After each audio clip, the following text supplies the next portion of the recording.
बेटा आखिरी क्लास में हम पढ़ रहे थे मेंडल के अपवाद के बारे में, यानी कुछ ऐसी चीज़ों के बारे में हम पढ़ रहे थे जहाँ मेंडल के नियम लागू नहीं होते हैं। ठीक है, तो उसमें से बेटा मैंने सबसे पहले आपको बताया था कि सर ये वो चीज़ें हैं जहाँ पर मेंडल के नियम लागू नहीं होते हैं। कौन कौन से हैं? तो मैंने आपको ये सारे नाम बताए थे कि सहप्रभाविता, अपूर्ण प्रभाविता, बहुअलीलता, बहुजीनी वंशागति, बहुप्रभाविता, सहलग्नता, लीथल जीन, इन सब के ऊपर मेंडल के नियम लागू नहीं होते। इसके अलावा भी और है बेटा, लेकिन वो हमारे सिलेबस में नहीं है। जैसे कॉम्प्लीमेंट्री जीन करके एक आता है, एपिस्टेसिस आता है, वो लेकिन हमारे सिलेबस में नहीं है। ठीक है, तो बेटा मैंने सबसे पहले आपको सहप्रभाविता पढ़ाया था, जहां मैंने आपको क्या बताया कि भाई मेंडल साहब बता के गए हैं कि हमेशा प्रभावी लक्षण F1 पीढ़ी में अपने आप को प्रदर्शित करेगा और अप्रभावी प्रदर्शित नहीं करेगा। लेकिन अगर दोनों ही अपने आप को प्रदर्शित कर ले, ऐसे बोल रहे ना, सह मतलब ये भी कर रहा है और ये भी कर रहा है, मिलजुल के कर रहे हैं ना, तो अगर दोनों ही जनक F1 पीढ़ी में अपने आप को प्रदर्शित कर ले तो उसे हम क्या बोलेंगे? सह प्रभाविता, को डोमिनेंसी। ऐसा बोलता है ना कि ये उस फलानी कंपनी का को फाउंडर है, यानी एक फाउंडर होगा, उसके साथ किसी ने कंपनी स्टार्ट की होगी, तो को फाउंडर, तो साथ साथ दोनों ही अपने आप को एक्सप्रेस कर रहे हैं। ठीक है, इसका एग्जाम्पल मैंने आपको बताया था बेटा ए बी ब्लड ग्रुप, याद रखना है आपको। ठीक है, फिर उसके बाद एक और फिनोमिना मैंने आपको बताया था, कौन सा? तो सर आपने बताया था दूसरा, अपूर्ण प्रभाविता, जो क्या कहता है कि मेंडल साहब बोल के गए थे कि भाई F1 पीढ़ी में प्रभावी लक्षण अपने आप को प्रदर्शित करेगा और अप्रभावी चुप बैठा रहेगा।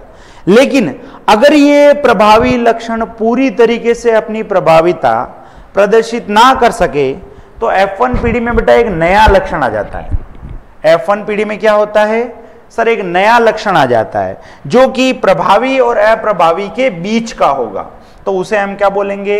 अपूर्ण प्रभाविता। देखो नाम से ही पता चल रहा है, अपूर्ण प्रभाविता, यानी पूरी तरीके से प्रभाविता नहीं आई है, अपूर्ण आई है। ठीक है, तो इसकी खोज जो की थी बेटा वो कॉल कॉरेंस ने की थी, किसमें? मिराबिलास जिलाफा में। तो इसके एग्जाम्पल बहुत इंपॉर्टेंट है बेटा। एक तो है मिराबिलास जिलाफा के पुष्प का रंग, जिसको आप 4 o'clock प्लांट भी बोलते हो। दूसरा एंटीराइनम मेजस, इसी को आप स्नैपड्रैगन पादप या डॉग फ्लावर पादप भी बोलते हो, कुत्ता फूल पादप भी बोलते हो। ठीक है, अब बेटा इन दोनों के अंदर जो केस चलेगा वो सेम ही चलेगा, क्योंकि दोनों के पुष्प का रंग लाल प्रभावी में होता है और सफेद जो है वो अप्रभावी में होता है। तो दोनों को बहुत बार एक ही मान लेते हैं लोग, लेकिन दोनों है अलग अलग चीजें।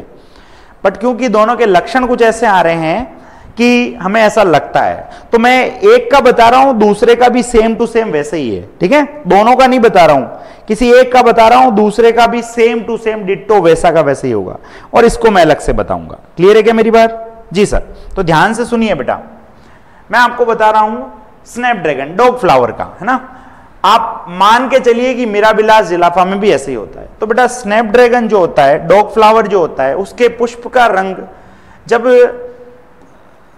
दोनों जो जीन है, दोनों एलील जो है जीन की, अगर वो प्रभावी होती है तो पुष्प जो है वो बेटा लाल रंग का दिखाई देता है। ठीक, और दोनों अप्रभावी होती है तो पुष्प जो है वो सफेद रंग का दिखाई देता है। और बेटा दोनों के बीच में अगर संकर करवाया तो F1 पीढ़ी में क्या आएगा? तो आप में से अधिकतर बच्चे बोलेंगे कि सर लाल आएगा, क्योंकि लाल प्रभावी है, और F1 पीढ़ी में आपने बोला है प्रभावी ही अपने आप को प्रदर्शित करता है। लेकिन बेटा यहां पर ऐसा नहीं होगा, यहां पर ऐसा बेटा नहीं होगा। क्यों नहीं होगा? क्योंकि यहां पर बेटा अपूर्ण प्रभाविता लागू हो रही है, जिसके कारण F1 पीढ़ी में 100% पादप जो है बेटा वो कैसे आते हैं? गुलाबी रंग के आ जाते हैं। ठीक है, फिर हमने इसका क्या करवाया? सर आप इसका स्वयं निषेचन करवा दो। ले बेटा इसका स्वयं निषेचन करवा दिया, इसका मतलब ये गुलाबी पादप जो है इसकी संकर इस गुलाबी पादप से होगी। ठीक है, फिर वापस वही जो हमने पढ़ा है, क्या सर? ध्यान से देखिए बेटा, ध्यान से देखिए बेटा, इसका पहले वाले पादप से जो कि मान लीजिए नर है, उससे एक ये वाला युग्मक बनेगा, एक ये वाला, दूसरे वाले से ये वाला और ये वाला। अब बेटा ये जो है एक ऐसा बनेगा, एक इस प्रकार का, एक इस प्रकार का, एक इस प्रकार का। अगर यहां पर बेटा मेंडल का नियम लागू होता तब तो हम बोलते हैं कि सर 75% जो है वो लाल आएंगे और 25% यहां पे सफेद आएंगे, लेकिन यहां पर मेंडल का नियम लागू नहीं हो रहा है। तो ये आपको कैसा दिखाई देगा? सर ये लाल दिखाई देगा। ये कैसा दिखाई देगा? सर ये गुलाबी दिखाई देगा। ये कैसा दिखाई देगा? सर ये भी गुलाबी दिखाई देगा। और ये कैसा दिखाई देगा? ये आपको सफेद दिखाई देगा। इसका मतलब सर इसका फिनोटाइप रेशियो वैसा नहीं आएगा जैसा मेंडल के एकल संकर का आ रहा था। बिल्कुल बेटा, इसका अलग आएगा। इसका क्या आएगा? लाल रेशियो गुलाबी रेशियो सफेद। लाल कितने हैं? सर 1 है। गुलाबी कितने हैं? सर 2 है। सफेद कितने हैं? 1 है। तो इसका जो फिनोटाइप रेशियो आता है बेटा वो ऐसा आता है। क्लियर? हाँ। अब आता है हम जीनोटाइप रेशियो के ऊपर। जीनोटाइप बेटा, जीनोटाइप रेशियो जो होता है वो capital R capital R, capital R small R, small R small R, 1:2:1। R इसका मतलब ये है सर कि इसके अंदर फिनोटाइप और जीनोटाइप रेशियो सेम आएगा। 1:2:1, 1:2:1। देखो ध्यान से, ध्यान से देखो बेटा। जी सर, और ये रेशियो एकल संकर से मैच नहीं कर रहा है, इसका मतलब वहां पे जो नियम थे वो यहां लागू नहीं हो रहे। ठीक है, तो ये जो केस है बेटा ये किसका है? सर ये 2 का केस है। चाहे तो आप इसको 4 o'clock प्लांट का मान लो, चाहे आप इसको स्नैपड्रैगन का मान लो। स्नैपड्रैगन, ठीक है, ड्रैगन, दोनों का सेम ही केस है। ठीक है, क्लियर है क्या? याद रहेगा आपको? जी सर, याद रहेगा। फिर अगला आता है बेटा, आपको पता है मैंने 3 एग्जाम्पल दिए थे, तो मैंने बोला बेटा कि ये और ये तो सेम है जो मैंने यहां बता दिया है ना, लेकिन बेटा ध्यान दीजिए इस मटर के आकार का अलग के, इस मटर के आकार का क्या सीन है?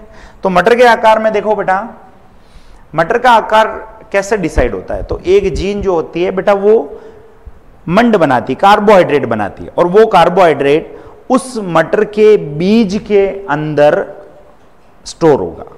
और बेटा जब मटर के बीज के अंदर ज्यादा कार्बोहाइड्रेट स्टोर होगा तो बीज बड़ा बनेगा, कम होगा तो छोटा बनेगा। तो ज्यादा बनता है इसका मतलब वो प्रभावी है, समयुग्मजीय प्रभावी, और बिल्कुल छोटा बन रहा है इसका मतलब अप्रभावी। तो 2 तरह के मटर के बीज होते हैं। जब उसकी दोनों जो एलील है बेटा जीन की वो प्रभावी हो तो ये जो है ये बड़ा बनता है बीज, मतलब ऐसा होगा बीज। एक सेकेंड, इधर ध्यान दीजिए। मान लीजिए बेटा कैपिटल बी कैपिटल बी, तो ये जो बीज होगा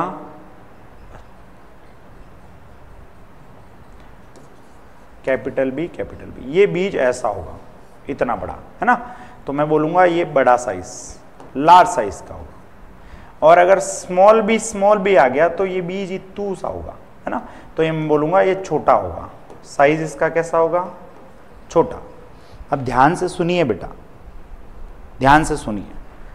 अगर मान लीजिए दोनों एलील प्रभावी वाली है, समयुग्मजी है, तो हम बोलेंगे कार्बोहाइड्रेट ज्यादा बनेगा, और कार्बोहाइड्रेट ज्यादा बनेगा बेटा तो इसके अंदर भंडारण ज्यादा होगा, और भंडारण ज्यादा होगा तो बीज बड़ा बनेगा। और दोनों अप्रभावी वाली है तो कम बनेगा, कम बनेगा तो बीज छोटा बनेगा। अब दोनों के बीच में अगर संकर करवाएं, यानी एक सेकेंड,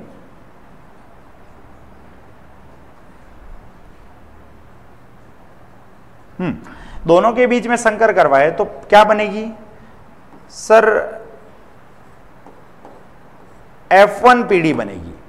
और आपको पता है अगर मेंडल का नियम यहां लागू होता तो सारे 100% जो बीज है वो कैसे बनते? सर 100% बीज यहां पर बड़े बनते, लेकिन यहां 100% बीज जो है वो इंटरमीडिएट यानी मध्यम आकार के बनेंगे।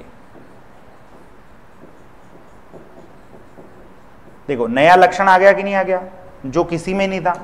तो यहां पर बेटा 100% बीज जो बनेंगे वो किस आकार के बनेंगे? मध्यम आकार के, ठीक है। और अगर वहां पे बेटा प्रभावी लक्षण पूरी तरीके से अपने आप को प्रदर्शित करता तो यहां पर 100% कैसे? बड़े आकार के बनते, लेकिन ना तो बड़े बने ना छोटे बने, ये किस आकार के बन गए बेटा? सर ये बीच वाले आकार के बन गए, ऐसे, ठीक है। फिर हम इनमें क्या करवाएंगे? सर इनमें स्वयं निषेचन करवाएंगे। तो वही जो हमने अभी पढ़ा सेम टू सेम वही बातें यहां लागू होगी। क्या लागू होगा सर? ध्यान से देखिए बेटा, ये सबसे पहले तो हम ये बना लेते हैं। तो नर के जो युग्मक होंगे उसमें आएगा कैपिटल बी स्मॉल बी, और मादा के जो होंगे वो होगा कैपिटल बी स्मॉल बी। दोनों का निषेचन होगा तो कैपिटल बी, इसमें कैपिटल बी स्मॉल बी, इसमें बेटा कैपिटल बी स्मॉल बी, और इसमें स्मॉल बी, ठीक है। ध्यान दीजिए बेटा, ये कैसा दिखाई देगा? सर ये बड़ा दिखाई देगा। ये सर ये मध्यम आकार का दिखाई देगा। ये सर ये भी मध्यम आकार का दिखाई देगा, और ये सर ये छोटा दिखाई देगा, ठीक है। तो अगर हम रेशियो की बात करें तो सर दो रेशियो आएगा। एक तो आएगा फिनोटाइप रेशियो में क्या होता है भाई? बड़ा रेशियो, मध्यम रेशियो,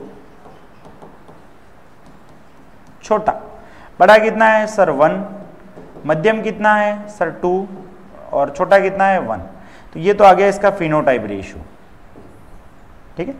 जीनोटाइप की बात करें बेटा तो जीनोटाइप रेशियो जो आएगा वो क्या आएगा? सर जीनोटाइप रेशियो आएगा कैपिटल आर स्मॉल आर। अरे यार उल्टा, एक सेकेंड, कैपिटल आर कहां से ले लिया मैंने? Capital B ratio capital B small B,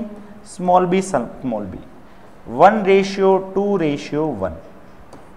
इसमें भी फिनोटाइप और जीनोटाइप रेशियो सर बराबर आएंगे। इसमें भी क्या आएगा बेटा? बराबर आएगा। ध्यान से देख, क्या इसमें भी तेरे को बराबर दिख रहा है क्या? जी सर। इसका मतलब यह है बेटा, इसका मतलब यह है कि यहां पर भी अपूर्ण प्रभाविता लागू हो रही है। अगर यहां पर मेंडल के नियम लागू होते तो बेटा फिनोटाइप रेशियो तो बड़ा और छोटा, बस दो ही तरह के फिनोटाइप बनते, लेकिन यहां 3 टाइप के बन गए, ठीक है।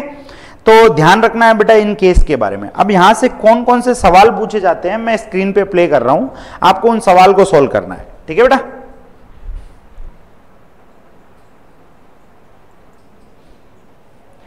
बेटा आपके सामने कुछ क्वेश्चन दे रखे हैं, जल्दी से ट्राई करिए। वीडियो को रोक लीजिए और इन क्वेश्चन को ट्राई करिए।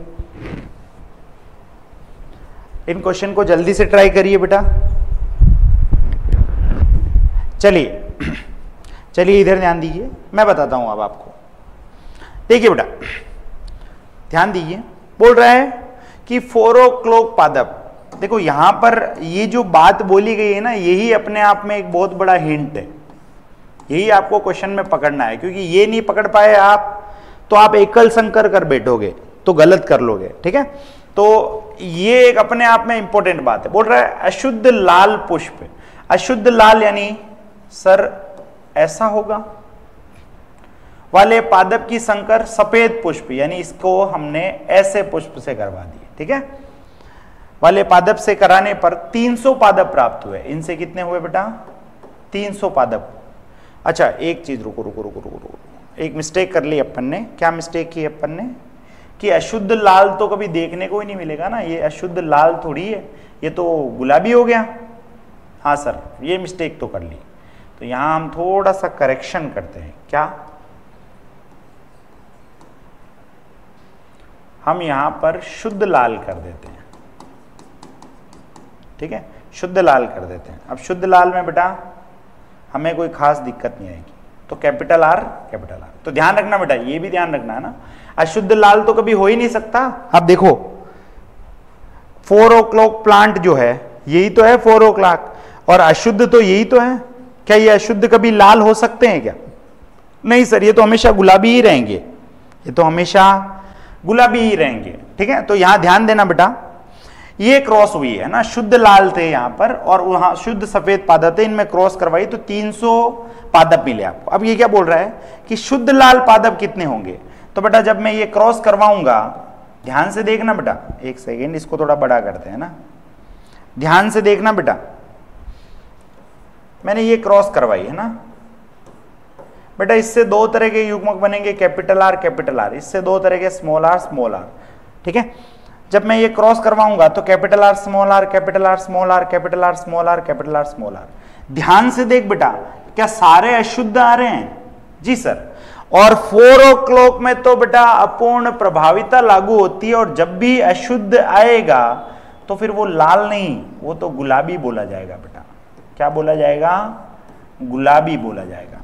इसका मतलब शुद्ध लाल पादप एक भी नहीं है, अशुद्ध सॉरी शुद्ध लाल तो एक भी देखने को नहीं मिल रहा है यहाँ ना, जो भी ये पूछ रहा है शुद्ध लाल पादप आपको एक में, इवन मुझे तो एक भी लाल पादप ही देखने को नहीं मिल रहा है, सारे गुलाबी देखने को मिल रहे हैं, देखो। फिर लाल पुष्प वाले पादप तो सर ये भी 0 देखने को मिलेंगे, सफेद पुष्प ये भी 0 देखने को मिलेंगे। मान लो यहां बोल देता क्या कि गुलाबी पुष्प पादप, तो आप बोलते कितने? 300, ठीक है। बोल आया कि नहीं आया? आ गया सर। लेकिन सोच के देख, तुझे ये पता नहीं होता, तुझे ये पता नहीं होता और तू एकल संकर की तरह इस क्वेश्चन को करता, तो इसको तूने क्या बोला? सर इसको मैंने लाल बोला, इसको मैंने सफेद बोला, और मुझे अगर अपूर्ण प्रभाविता के बारे में पता नहीं होता तो मैं तो इन सबको भी लाल ही बोलता, क्योंकि हेट्रोजाइगस कंडीशन में जो प्रभावी लक्षण है अपने आप को वही तो प्रदर्शित करता है। तो क्या तेरा आंसर ऐसा आता है क्या? नहीं सर, कभी नहीं आता, ठीक है। तो ये वाला जो हाईलाइटेड पॉइंट है, इसी को आपको पता रखना है मेन, कि भाई जो एकल संकर दे रखी है उसमें कुछ ऐसा तो नहीं दे रखा जहां मेंडल के नियम लागू नहीं होते, ठीक है। नॉर्मल एकल संकर आपको बहुत ही रेयर देखने को मिलेगी क्वेश्चन में। ऐसे ही घूमे हुए सवाल जहां पे नियम लागू नहीं होता वही देंगे, उसी की एकल संकर देंगे, क्योंकि उसी में बच्चे फंसते हैं, वो नॉर्मल कर देते हैं, जबकि ये तो नॉर्मल वाला केस नहीं है, ठीक। ऐसा इधर देखो, बोल रहा है विषम युग्मजी बीज आकार वाले, विषम यानी कैपिटल बी और स्मॉल बी, ये विषम हो गया, वाले मटर के पौधे में स्वयं निषेचन करवाया, यानी इसकी संकर इसके साथ करवाई, तो हमें कौन से 400 बीज मिले। सर आपको कैसे पता चला? अब देखो यहां से कुछ बातें पता चल रही है, एक तो मटर और दूसरा उसके बीज का आकार। तो मटर के बीज के आकार में आपको पता है क्या लागू होती है? सर अपूर्ण प्रभाविता लागू होती है, ठीक है। ये बात दिमाग में चल रही है, क्योंकि अगर आपके दिमाग में ये नहीं चलेगा तो आप इसको बड़ा मानोगे, इसको छोटा भाई दोनों को अभी बड़े ही मानोगे आप, जबकि ये दोनों बड़े नहीं हैं, ये दोनों बड़े नहीं है। तो क्या है सर? अरे बेटा ये बड़े कहाँ हैं, ये तो मध्यम आकार वाले हैं, यहाँ अपूर्ण प्रभाविता लागू हो रही है, हाँ या ना? हाँ सर। तो बेटा क्रॉस करवा। जी सर करवा रहा हूं। Capital B small B, capital B small B, capital B, बेटा ये कौन सा होगा? सर ये बड़ा होगा, बड़े आकार वाला। कैपिटल बी स्मॉल बी ये कैसा होगा? सर ये मीडियम होगा। कैपिटल बी स्मॉल बी ये कैसा होगा? सर ये भी मीडियम होगा। और स्मॉल बी की बात करें तो सर ये स्मॉल साइज का होगा, ठीक है, ठीक। अब ऐसे आपको टोटल 400 पादप मिले, तो बोल रहा है कि शुद्ध पादप कितने हैं? शुद्ध मतलब जिसमें दोनों एलील जो है वो एक जैसी हो। बेटा ये शुद्ध है क्या? जी सर ये शुद्ध है। ये शुद्ध नहीं, ये नहीं, ये है, तो 50% शुद्ध है। 400 का 50% कितना होता है? 200। मध्यम आकार वाले बीज, मध्यम आकार वाले, बेटा मध्यम आकार वाले, अगर आपको ये अपूर्ण प्रभाविता वाली बात याद नहीं होती कि मटर के बीज में अपूर्ण प्रभाविता लागू होती है, तब तो आप तो 0 करके आते कि नहीं करके आते? क्योंकि आप तो एकल संकर के आधार पे करते और आप बोलते सर ऐसा तो हो ही नहीं सकता, मध्यम वाला तो मुझे कभी देखने को ही नहीं मिला। लेकिन बेटा क्योंकि यहाँ अपूर्ण प्रभाविता लागू हो रही है, तो ये जो दोनों होंगे ये कैसे होंगे बेटा? ये सर मध्यम आकार के होंगे। और कितना परसेंट है? 50%, मतलब ये भी कितने होंगे सर? 200 होंगे। एक सेकेंड, कितने होंगे ये? 200 होंगे, ठीक है। बड़े आकार के, तो बेटा बड़े आकार का एक ही है ना, तो कितना परसेंट? 25%। 400 का 25% कितना होता है सर? 100 होता है। क्लियर है क्या मेरी बात? जी सर। आगे देख और कुछ क्वेश्चन। ऊपर हिंट दे रखा है एंटीराइनम मेजस, एंटीराइनम मेजस का पुष्प का रंग है ना, एंटीराइनम मेजस के अंदर हो रहा है ये, तो आपको पता चल गया। वैसे ही दिमाग में क्लिक करना चाहिए कि अरे ये तो अपूर्ण प्रभाविता वाला केस है, क्योंकि जैसे ही ऊपर एंटीराइनम मेजस नाम दे दे आपके दिमाग में वो क्लिक होना चाहिए। बेटा इसकी संकर इसके साथ करवाई, तो पहली बात तो आपको पता होना चाहिए ये कैसा है सर, ये गुलाबी है,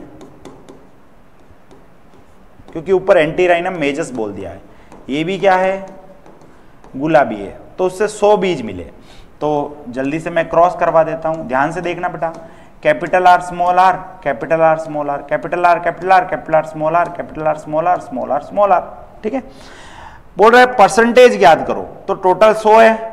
अब शुद्ध पादप कितने हैं, तो ध्यान से देखो, वैसे ही पता चल रहा है, इसकी कोई जरूरत ही नहीं पड़ रही है। कितने हैं सर, शुद्ध पादप 50% है ना।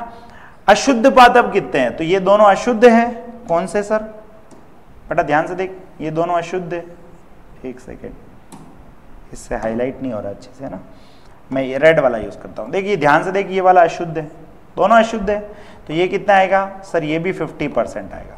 लाल पुष्प वाले पादप, ध्यान से देखना बेटा, अगर तुझे पता नहीं होगा तो तू इसको भी लाल मानेगा, इसको भी लाल मानेगा ना, तो तू 75% करके आएगा। लेकिन यहां अगर आप ध्यान से देखो तो बेटा यही तो लाल है, ये तो गुलाबी हो गए, तो लाल वाले कितने परसेंट है सर, 25% है। अब इसका कोई लेना देना ही नहीं है, वो तो आपको कंफ्यूज करने के लिए दे रहा है। ठीक, फिर यहां मटर के पौधे में, अब बेटा मटर के पौधे में बीज का आकार दे रखा है, ये बड़ा बीज है या छोटा बीज है, तो बोल रहा है F1 पीढ़ी में, F1 पीढ़ी में 100% बड़े बीज वाले पादप आएंगे। अब आपको अगर मटर के अंदर अपूर्ण, मटर के बीज के अंदर अपूर्ण प्रभाविता लागू होती है, ज्ञात नहीं है, तब आप तो पहले को टिक मार के आ जाओगे, क्योंकि सर आपने कहा था हेटेरोजाइगस कंडीशन में ये वाला प्रभावी लक्षण अपने आप को प्रदर्शित करता है। लेकिन बेटा क्योंकि ये किसका केस है सर, ये अपूर्ण प्रभाविता का केस है, तो ये आंसर नहीं होगा। छोटे वाले होंगे, ये भी नहीं होगा। 100% नए लक्षण वाला बीज होगा, ये होगा बेटा, नया लक्षण आएगा। ठीक है, बोल आया है कि नहीं आया समझ में? आया है सर, पक्का आया है? हाँ सर। तो ध्यान से सुन, क्या सुनूं सर, कि F1 पीढ़ी जो है, उस F1 पीढ़ी में अगर प्रभावी लक्षण प्रदर्शित हो तो उसे हम किस नाम से जानते हैं सर? उसे प्रभाविता का नियम बोलते हैं। क्या बोलते हैं? प्रभाविता का नियम। लेकिन बेटा अगर प्रभावी एवं अप्रभावी दोनों प्रदर्शित हो तो उसे तू क्या बोलेगा सर? उसे मैं बोलूंगा क्या? सह प्रभाविता। ध्यान से सुनना, यही तो बातें बताई मैंने आपको कि अगर F1 पीढ़ी में केवल प्रभावी लक्षण अपने आप को प्रदर्शित कर रहा है तो ये बात तो प्रभाविता का नियम कह रहा है। लेकिन बेटा F1 पीढ़ी में अगर डोमिनेंट वाला, प्रभावी वाला भी अपने आप को प्रदर्शित कर रहा है, अप्रभावी वाला, जैसे ए बी ब्लड ग्रुप, ए वाला भी प्रदर्शित हो रहा है, बी भी हो रहा है, दोनों हो, तो उसे हम क्या बोलते हैं बेटा? सह प्रभाविता। और तीसरा, अगर F1 पीढ़ी में प्रभावी लक्षण पूरी तरीके से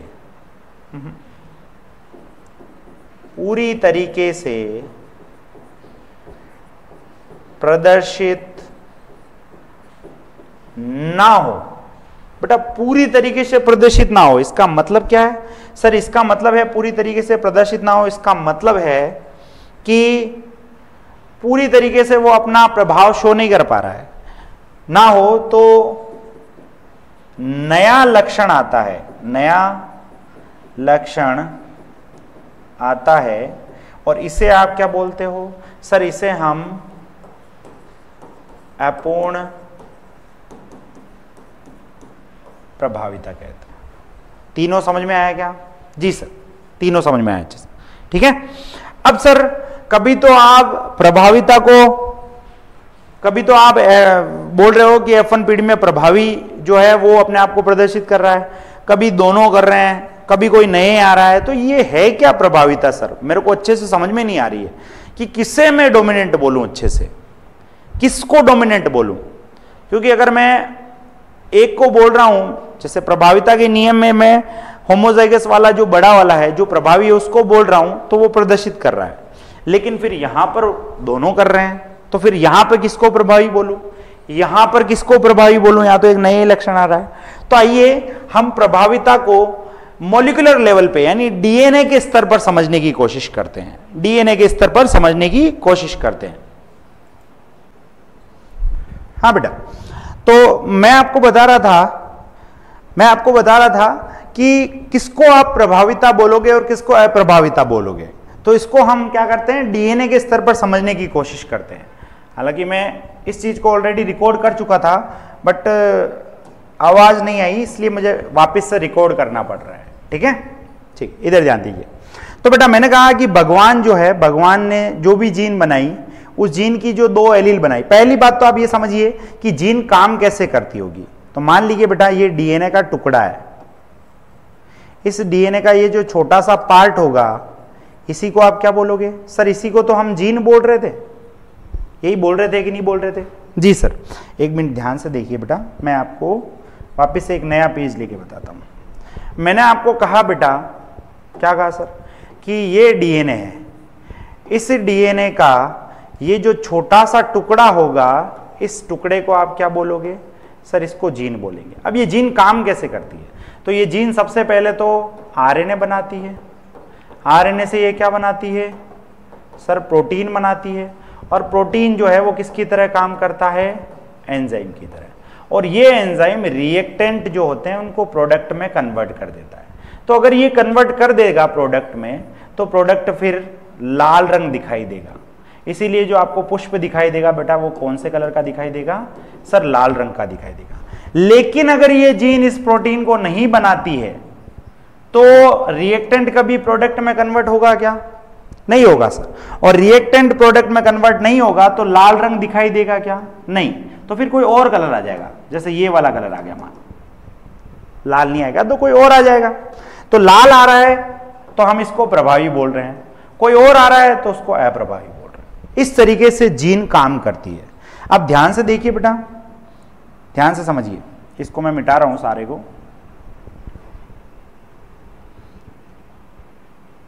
ध्यान से देखिए बेटा, हाँ यहां ध्यान से देखिए। तो बेटा ये एक जीन है, मान लीजिए, ये मान लीजिए बेटा एक जीन है, और इस जीन में आपको पता है 2 एलील होती है। तो भगवान ने जो दोनों एलील बनाई थी ना, वो प्रभावी ही बनाई थी, प्रभावी ही बनाई थी। प्रभावी क्यों बोल रहे थे उनको? क्योंकि दोनों एलील जो है वो अपना अपना आरएनए बना रही थी, अपने अपने आरएनए से प्रोटीन बना रही थी। प्रोटीन एक फंक्शनल एंजाइम बना रहा था, और वो फंक्शनल एंजाइम रिएक्टेंट को प्रोडक्ट में कन्वर्ट कर रहा था, जिसके कारण कोई ना कोई काम हो रहा था। जैसे लंबाई आ रही थी, लंबा हो रहा था प्लांट, या फिर बीज जो है वो गोल हो रहा था, जो भी, ठीक है। लेकिन एक दिन क्या हुआ बेटा, इस दोनों एलील में से एक में क्या हो गया? बदलाव हो गया। बदलाव हो गया तो अब जो ये एलील है बेटा, ये वैसी तो नहीं दिखेगी, तो इसको अलग दिखाने के लिए मैंने स्मॉल बी से इसको डिनोट कर दिया, ठीक है। अब ये जो एलील है ये 3 काम कर सकती है। पहला काम, क्योंकि इसमें बदलाव हो गया, तो बदलाव होने के बाद ये 3 चीजें कर सकती है। एक तो वैसे ही एंजाइम बनाए जैसे पहले बना रही थी, पहले फंक्शन बना रही थी, अब भी फंक्शन बनाए, तो अब भी फंक्शन बनाएगी तो रिएक्टेंट अभी भी प्रोडक्ट में ही कन्वर्ट होगा, ठीक है भाई। अंदर बदलाव हुआ, बाहर तो हमें कोई चीज चेंज देखने को थोड़ी मिलेगा, क्योंकि पहले भी वो एंजाइम बना रही थी, बदलने के बाद भी एंजाइम बना रही है। एंजाइम बना रही है तो अभी भी रिएक्टेंट प्रोडक्ट में कन्वर्ट हो रहे होंगे, तो अभी भी हमें टॉल लक्षण दिखाई दे रहे होंगे। तो हमें बाहर से टॉल दिखाई दे रहा है, इसलिए हमने बोल दिया कि ये तो प्रभावी ही है। हालांकि अंदर तो बदलाव हुआ, लेकिन उससे हमें कोई फर्क नहीं पड़ता है, हम तो बाहर से देख के बताएंगे कि ये प्रभावी है या अप्रभावी, ठीक है। तो अगर एक कंडीशन तो ये हो सकती है कि भाई वही फंक्शनल एंजाइम बनाए जाए। दूसरी कंडीशन ये हो सकती है कि अब इसमें बदलाव हो गया है, तो ये थोड़ा कमजोर, थोड़ा कम दक्षता वाला एंजाइम बनाए, लेकिन एंजाइम अभी भी बना रही है। तो कम दक्षता वाला बना रही है, तो क्या होगा भाई, रिएक्टेंट से प्रोडक्ट कन्वर्ट होने में थोड़ा टाइम लग जाएगा, लेकिन अभी भी हो तो रहा है, और अभी भी हो रहा है तो वही लक्षण दिखाई देगा जो पहले दिखाई दे रहा था। इसका मतलब अभी भी इसको किस नाम से जानेंगे हम? प्रभावी के नाम से ही जानेंगे। और तीसरी जो कंडीशन आती है बेटा, उसमें ये कोई एंजाइम ही नहीं बनाएगी। भाई मैंने कहा ये वाली जो एलील है इसमें बदलाव हो गया, तो अब ये तीन चीजें कर सकती है, वैसा ही एंजाइम बनाए जैसे पहले बना रही थी, तब तो इसको मैं प्रभावी एलील ही बोलूंगा। थोड़ा कम दक्षता वाला बनाए लेकिन एंजाइम बनाए, तब भी इसको प्रभावी बोलूंगा। लेकिन बेटा कोई एंजाइम ही नहीं बनाएगी तो क्या कभी कोई रिएक्टेंट प्रोडक्ट में कन्वर्ट होगा क्या? तो आप बोलोगे नहीं सर, और नहीं होगा तो जो लक्षण पहले दिखाई दे रहे थे क्या आप दिखाई देंगे? नहीं सर, अब नया लक्षण आएगा, तब इसको किस नाम से जानेंगे?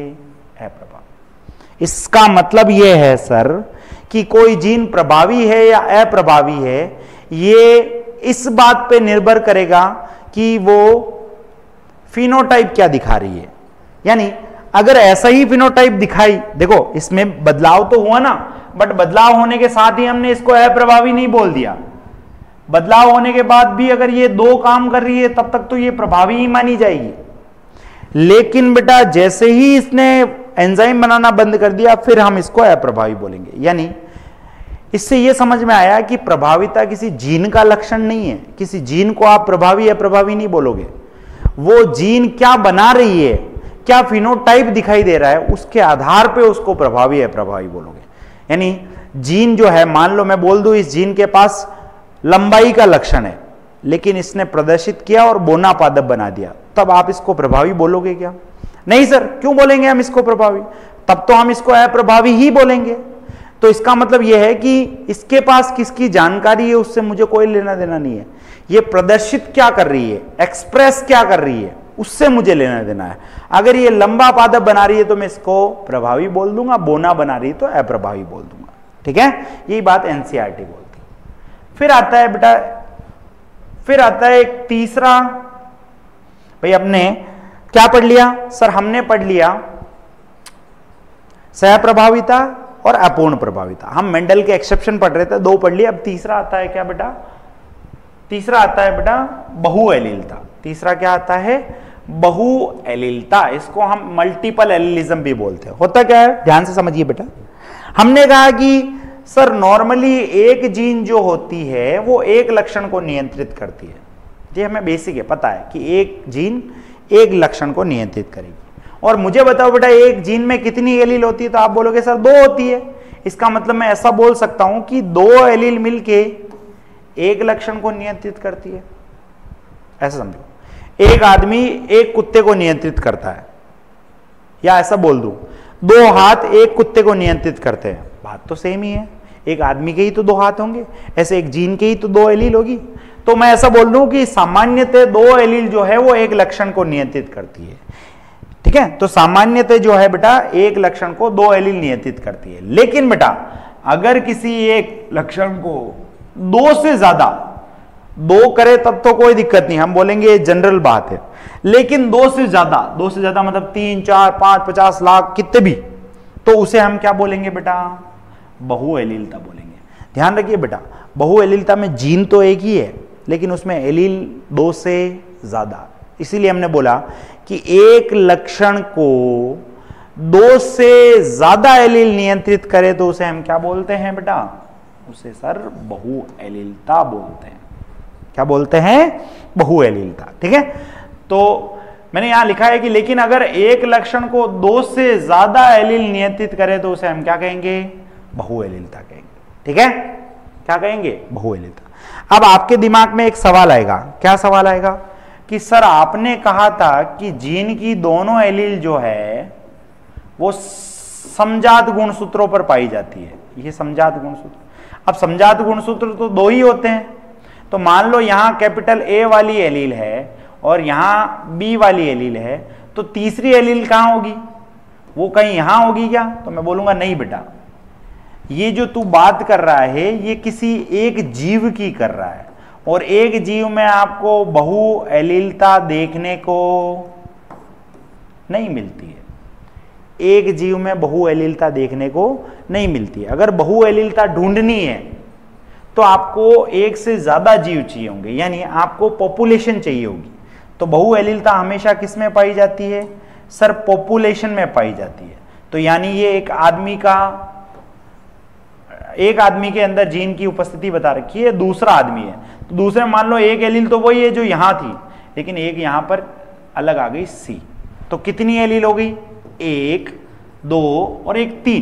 तो ये बहुएलिलता का केस हुआ कि नहीं हुआ? हाँ सर हुआ। लेकिन ये बहुएलिलता मुझे तभी पता चली जब मैंने किसको देखा? पॉपुलेशन को। ठीक है, तो पहली बात, बहुएलिलता आपको एक आदमी में दिखाई नहीं देगी, ऐसे बहुत सारे आदमी को ढूंढना पड़ेगा, फिर सबकी वो वाली जीन देखनी पड़ेगी जहां बहुएलिलता हो रही है। तो मेरे अंदर मान लो 2 एलील आई, तो अगले वाले में वही 2 एलील मिले, ये जरूरी नहीं है, एक नए टाइप की एलील भी देखने को मिलती है, और नए टाइप की आ गई मतलब 3 आ गई, तो आप बोलोगे ये बहुएलिलता। ठीक है, तो बहुएलिलता आपको हमेशा पॉपुलेशन में देखने को मिलेगी। और दूसरी बात बेटा, नई वाली जो एलील आएगी वो भी उसी जगह होगी जहां बाकी की 2 एलील होगी। ऐसा नहीं कि उसका स्थान कहीं चेंज हो जाएगा, तो उसका स्थान भी वही होता है जहां बाकी की एलील का होता है। यही बात मैंने यहां लिखा रखी है, क्या कि बहुएलिलता जो है बेटा वो हमेशा आपको पॉपुलेशन में देखने को मिलती है, और बहुएलिलता में एलील का जो स्थान होगा वो हमेशा सेम रहेगा, हमेशा सेम रहेगा। ऐसा नहीं नई एलील है ये तो 2 के बाद तीसरी एलील है तो इसको हर कहीं पटक दो, नहीं, स्थान सबका सेम रहेगा बेटा, स्थान सबका सेम रहेगा। ठीक है, इसको मैं हटा रहा हूं। फिर सर कोई एग्जाम्पल है क्या? तो बेटा बहुएलिलता जो है उसका एक एग्जाम्पल है एबीओ ब्लड ग्रुप। क्या है? एबीओ। तो मान लीजिए बेटा ब्लड ग्रुप, तो ब्लड ग्रुप एक लक्षण हुआ कि नहीं हुआ? लक्षण हुआ सर। अब एक लक्षण को जनरली कितनी एलील कंट्रोल करती है? 2। लेकिन अगर एक लक्षण को 2 से ज्यादा करें तो यहां जो ब्लड ग्रुप है बेटा उसको नियंत्रित 3 एलील करती है। कौन कौन सी? एक तो IA, एक IB और एक I या फिर IO जिसको हम बोलते हैं। ठीक है, तो ये IA और IB दोनों प्रभावी होती है और ये अप्रभावी होती है। ठीक है, तो एक लक्षण को कितनी 1, 2, 3 एलील नियंत्रित कर रही है, तो ये किसका एग्जाम्पल हो गया? बहुएलिलता का। अब आपको एक आदमी के अंदर बहुएलिलता देखनी है जिसका ब्लड ग्रुप A है, तो आप ढूंढ ही नहीं पाओगे। क्यों? क्योंकि IA या तो इस कंडीशन में होगा, या तो वो आदमी ऐसा होगा, या वो आदमी ऐसा होगा। तो अगर वो ऐसा होगा तो यहां तो आपको एक ही टाइप की एलील दिख रही है, और अगर वो ऐसा होगा तो यहां आपको 2 टाइप की एलील दिख रही है। सर 2 से ज्यादा दिखाई नहीं दे रही है, तो 2 से ज्यादा देखना है तो एक और आदमी को ढूंढना पड़ेगा जिसका ब्लड ग्रुप B है। तो या तो ये B ऐसा हो सकता है, या ये B ऐसा हो सकता है। तो सर 2 टाइप तो मुझे यहां दिख गए, एक नया टाइप और दिख गया सर IB जो यहां नहीं था, और 1, 2, 3 टाइप हो गए, और 3 टाइप होते ही आप बोलोगे कि ये बहुएलिलता का केस है, जो मुझे एक से ज्यादा लोगों को देखने पे पता चला, यानी मुझे पॉपुलेशन को देखने पे पता चला। ठीक है, अब बेटा इससे रिलेटेड बहुत सारे क्वेश्चन बनते हैं, तो उसको हम नेक्स्ट क्लास में देखेंगे।